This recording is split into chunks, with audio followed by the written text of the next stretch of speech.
ఓం గణేశాయ నమః. ఓం శ్రీమాత్రే నమః. 2025 సంవత్సరంలో ధనత్రయోదశి ఏ రోజు వచ్చింది? ధనత్రయోదశి రోజున నిర్వహించుకోవాల్సినటువంటి ధన్వంతరి పూజ, అలాగే లక్ష్మీ కుబేర పూజ ఏ సమయానికి నిర్వహించుకోవాలి? యమదీపం ఏ రోజున ఏ సమయానికి వెలిగించుకోవాలి? బంగారం మరియు విలువైన వస్తువులు ఏ సమయానికి కొనుక్కోవాలి అన్న పూర్తి వివరాలు ఈ వీడియో ద్వారా తెలుసుకుందాం రండి.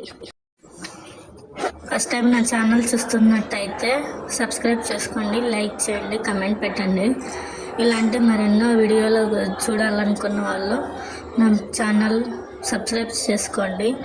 నేనేం ఊరికే చెప్పట్లేదండి, నేను ఇంకొకరిని కలిసి గుళ్ళో కనుక్కొని మీకు ఇన్ఫర్మేషన్ ఇస్తున్నాను.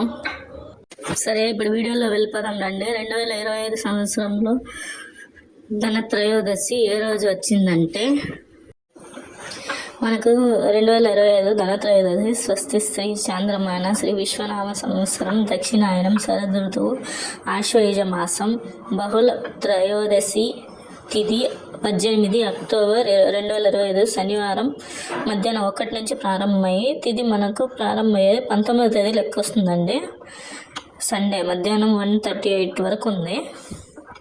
ఇదే రోజు ప్రదోషకాలం సమయం యమదీపం దానం కూడా నిర్వహించుకోవాలండి. ప్రదోషకాలం వచ్చేసి రాత్రి 7:19 నుంచి రాత్రి 9:19 వరకు ఉంటుంది.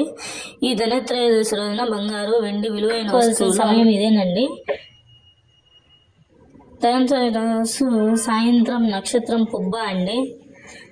తదుపరి ఉత్తర లక్ష్మీ కుబేర పూజ సమయము, ధన్వంతరి పూజ సమయం కూడా ఇదే.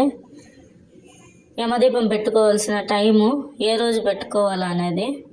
అలాగే అండి, ముఖ్యం గమనిక, ఈరోజు బంగారం కొనలేని వాళ్ళు కూడా మనం బెల్లం ముద్ద ఉంటుంది కదండి, దానిపైన లక్ష్మీదేవి రూపు ఉండేట్టుగా చూసుకోవాలా.